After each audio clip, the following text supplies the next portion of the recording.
Halo, assalamualaikum warahmatullahi wabarakatuh. Teman-teman, perkenalkan nama saya Muhammad Ikromi atau biasa dipanggil Ikrom. Saat ini saya sedang menempuh pendidikan master degree dari Universitas Indonesia untuk jurusan manajemen energi dan ketenagalistrikan. Nah, pada kesempatan yang baik ini saya akan menjelaskan sedikit terkait materi yang sangat menarik, yaitu materi tentang multi objektif optimisasi khususnya untuk sistem ketenagalistrikan, seperti itu. Untuk itu saya akan share screen sebentar.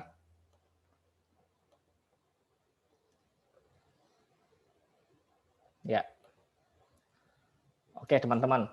Jadi pada kesempatan yang baik ini saya akan mempresentasikan hasil dari pembelajaran saya juga yang akan saya sharing kepada teman-teman semua dengan judul Optimasi Multi Objektif dan Perkembangannya di Sistem Ketenagalistrikan Indonesia.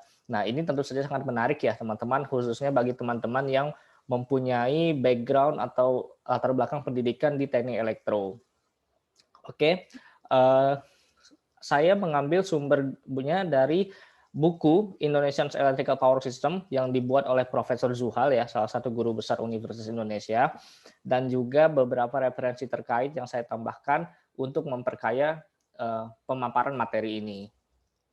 Nah, untuk table of content-nya sendiri, saya akan menjelaskan permasalahan ini menjadi beberapa, jadi 4 ya, 4 tahapan. Yang pertama saya akan menjelaskan tentang dasar-dasar dari optimasi multi objektif itu seperti apa, kemudian saya akan menjelaskan tentang metode dan formulasinya seperti apa.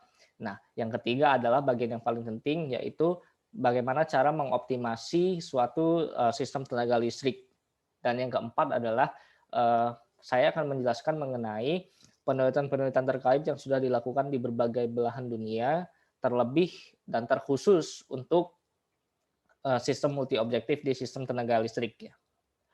Nah, jadi teman-teman kita harus tahu dulu sebenarnya planning itu apa sih. Jadi planning itu adalah suatu proses di mana kita menentukan suatu permasalahan dan kita menentukan suatu keputusan yang paling layak untuk dilakukan berdasarkan rumusan atau suatu metode. Nah, jadi biasanya jika dalam suatu permasalahan itu kan banyak constraint ya, atau yang kita sebut dengan batasan. Nah, kita sebagai pengambil keputusan itu harus mampu mengambil keputusan di mana keputusan itu adalah keputusan terbaik untuk semua aspek atau constraint tadi. Nah, sekilas tentang multi objective power system planning ini merupakan disertasinya ya sebenarnya dari Profesor Zuhal, yaitu salah satu guru besar UI. Beliau pada tahun 1985 itu membuat disertasi dengan judul Multi Objective Optimization Method in the Development of Indonesian Power Generation. Nah, kemudian dari hasil penelitian beliau muncullah suatu software yang bernama Zoplan atau Zuhal Optimum Planning Optimization, di mana software ini sudah sangat terkenal sekali dan juga sudah digunakan di berbagai organisasi ya, baik itu Bank Dunia ataupun di akademisi seperti penelitian-penelitian yang ada di universitas-universitas terbaik di Indonesia. Nah, jadi kita harus tahu dulu nih sebenarnya titik optimum itu apa sih gitu. Jadi titik optimum itu adalah titik di mana keputusan terbaik itu berada. Nah, kalau teman-teman lihat di gambar di grafik ini, titik optimum itu adalah digambarkan dengan titik yang merah. Mengapa titik yang merah? Karena di titik inilah semua constraint dapat ditekan seperti itu.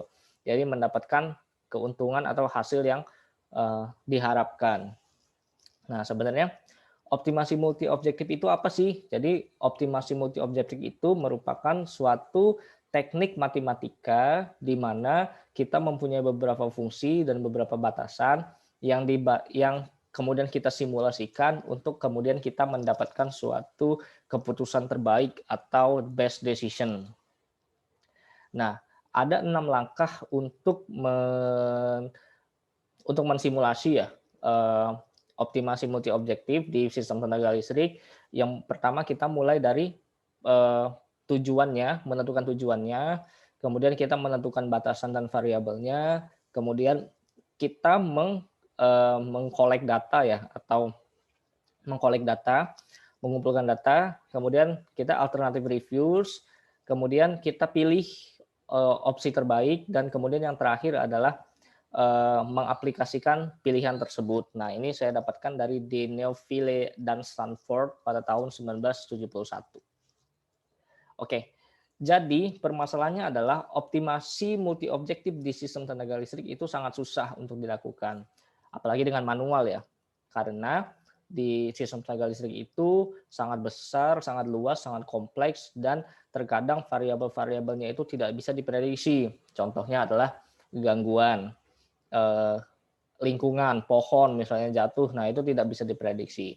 Nah, untuk itulah muncul suatu metode atau optimisasi multi objektif ini untuk memfasilitasi ya para pengambil keputusan khususnya di bidang engineering untuk mengambil keputusan yang benar-benar optimum secara teknis maupun ekonomis seperti itu. Nah, kemudian untuk metodologi dan formulation-nya, jadi fungsi optimum itu kita nyatakan dengan fungsi G dengan elemen X dan elemen U. Seperti itu. Jadi elemen X ini dapat diartikan sebagai kontrol vektornya dari fungsi G, kemudian fungsi U ini dapat dinyatakan sebagai constraint-nya, seperti itu teman-teman. Jadi sehingga kita dapatkan fungsinya itu G elemen X dan U kurang dari sama dengan 0, seperti itu. Nah, kemudian dalam multi objektif ini kita mengenal namanya diagram Pareto. Sebenarnya apa sih diagram Pareto itu?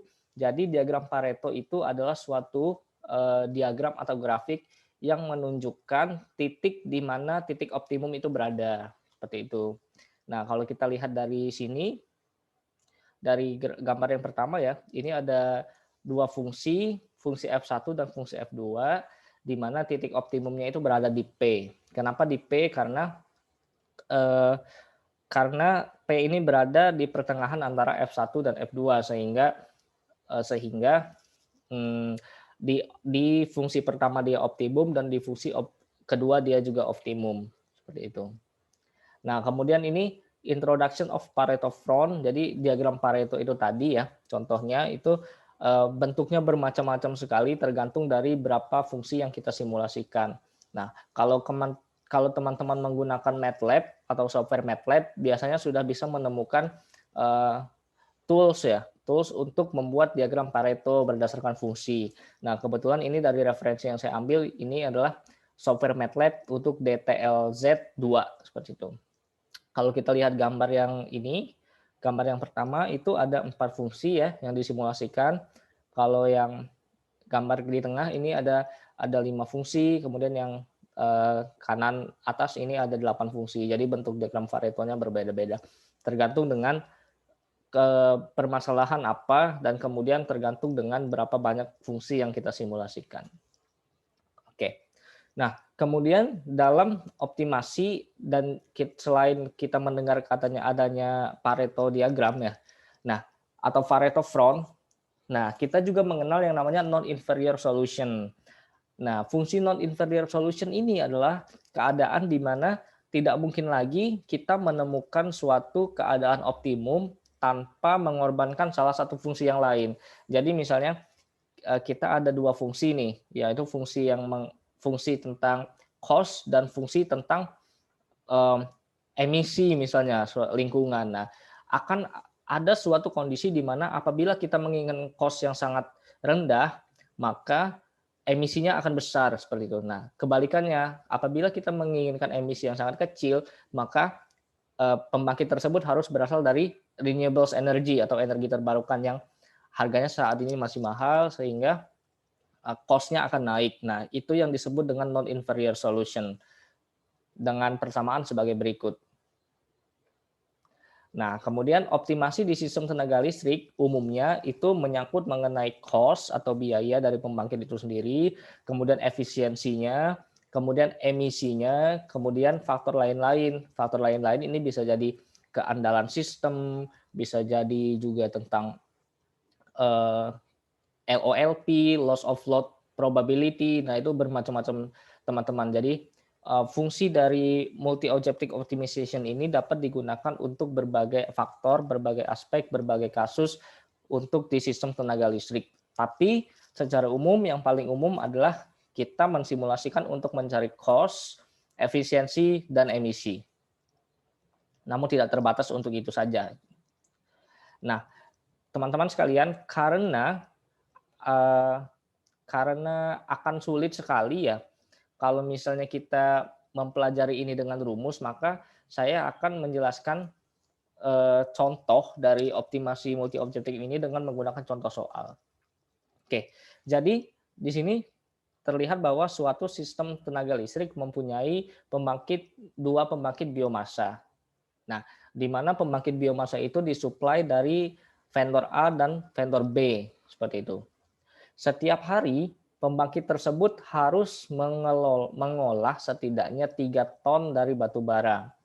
Nah, sedangkan harga dari vendor A itu adalah sebesar $20 per ton. Sehingga dari vendor B biayanya itu $10 per ton. Nah, untuk itu biaya yang harus dikeluarkan oleh perusahaan itu tidak boleh lebih dari $80 per hari. Nah, kemudian ada regulasi yang mengatur bahwa untuk untuk biomasa atau biomasa yang dibeli dari sumber B atau dari vendor B itu tidak boleh melebihi 2 kali nilainya daripada biomasa yang dibeli dari vendor A, seperti itu. Nah, apabila listrik yang dihasilkan oleh biomasa tadi jika kita membeli dari vendor A adalah sebesar $2 per kWh per ton, sementara jika kita membeli bahan bakar biomasa itu dari vendor B, maka listrik akan bernilai $3 per kWh per ton. Nah, pertanyaannya adalah berapa banyak stok biomasa dari setiap vendor yang harus kita beli setiap hari untuk mendapatkan keuntungan yang maksimum.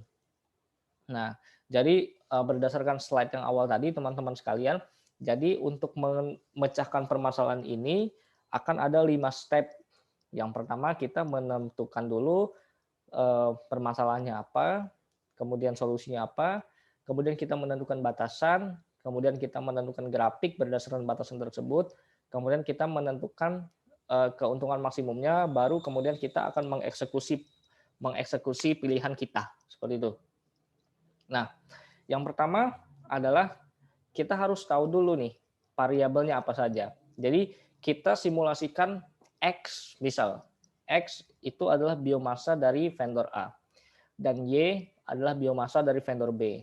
Dengan 1 ton dari vendor A akan memproduksi listrik dengan harga 2 US dollar per kWh per ton. Sementara 1 ton dari vendor B itu akan berharga 3 US dollar per kWh per ton. Ya, sehingga kita mendapatkan suatu persamaan, yaitu 2X plus 3Y sama dengan Z, di mana Z merupakan keuntungan maksimum yang akan kita peroleh. Seperti itu. Oke, kemudian langkah yang kedua, kita menentukan permasalahan atau batasan-batasan dalam permasalahan ini. Jadi permasalahan 1 atau batasan 1 harus ada 3 ton biomasa yang diperoleh tiap hari. Jadi X plus Y lebih dari sama dengan 3. Ya, jadi minimum sama dengan 3 kan, jadi lebih dari atau sama dengan 3.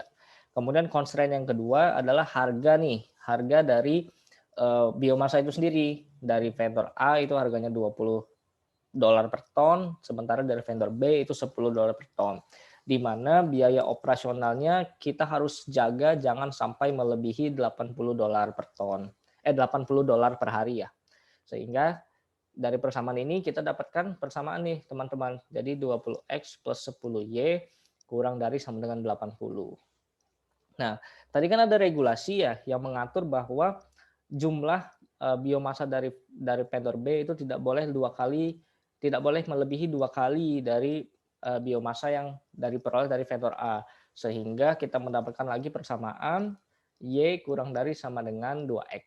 Nah, untuk konsen keempat adalah non-negativity.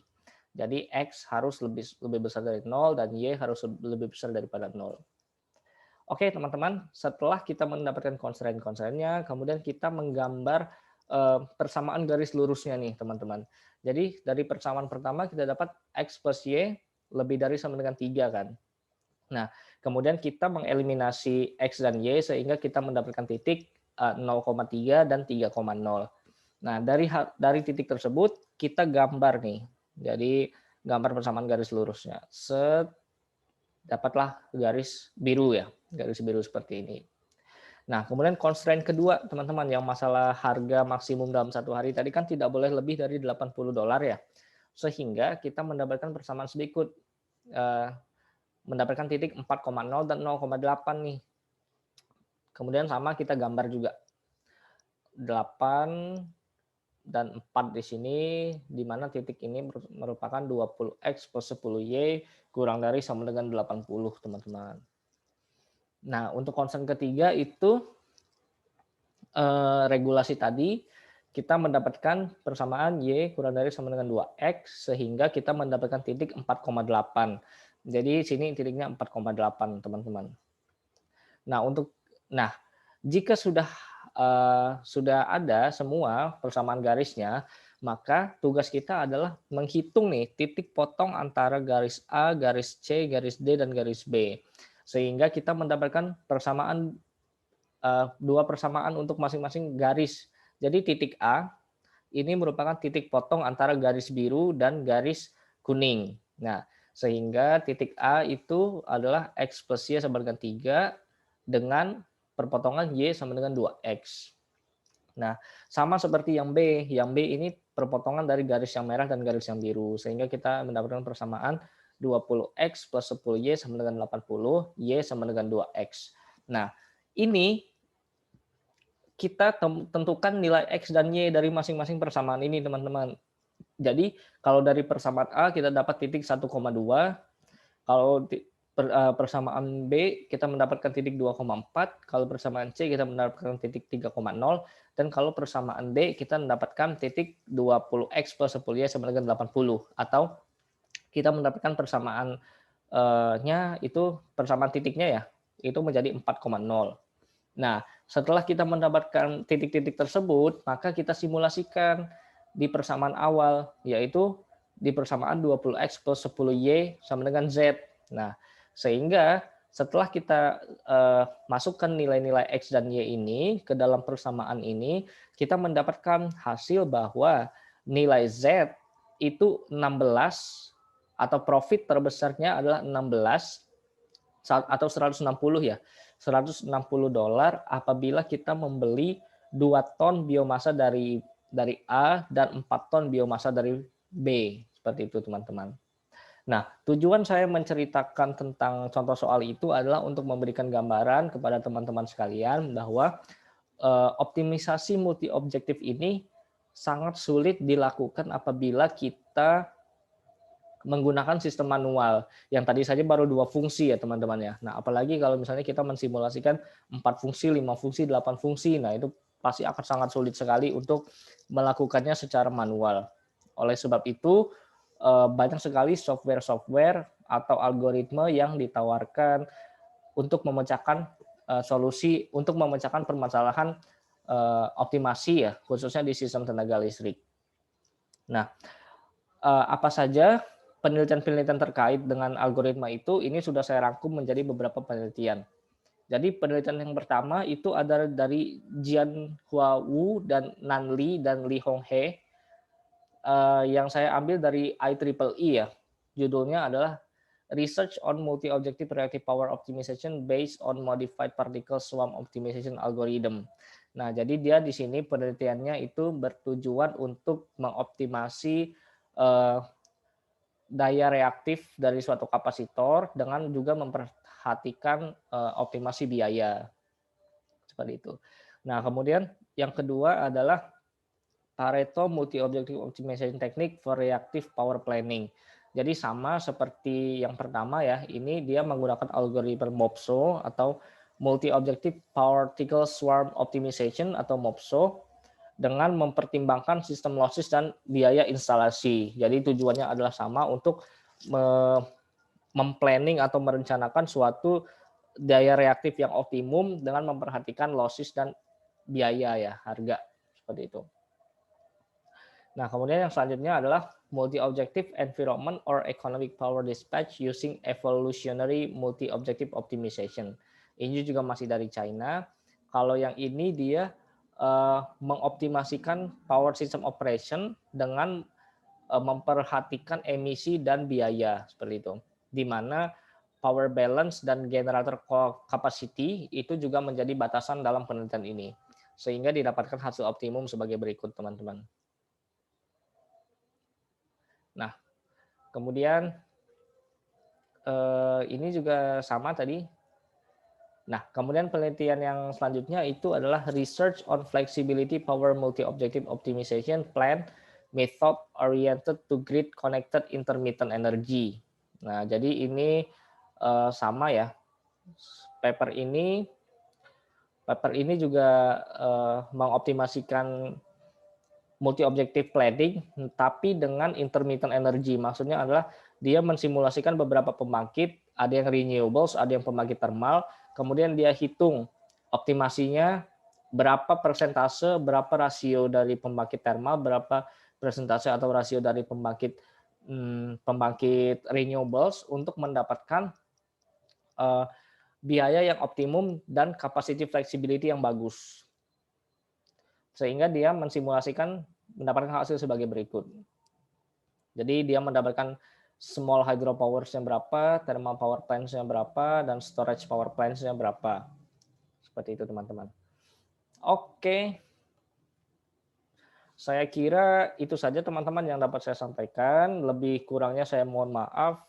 Apabila ada komen, masukan, atau pertanyaan, boleh komen di bawah atau bisa hubungi saya di muhammad.ikromi99@gmail.com. Itu. Oke, teman-teman, terima kasih. Sampai jumpa di kesempatan lainnya. Bye.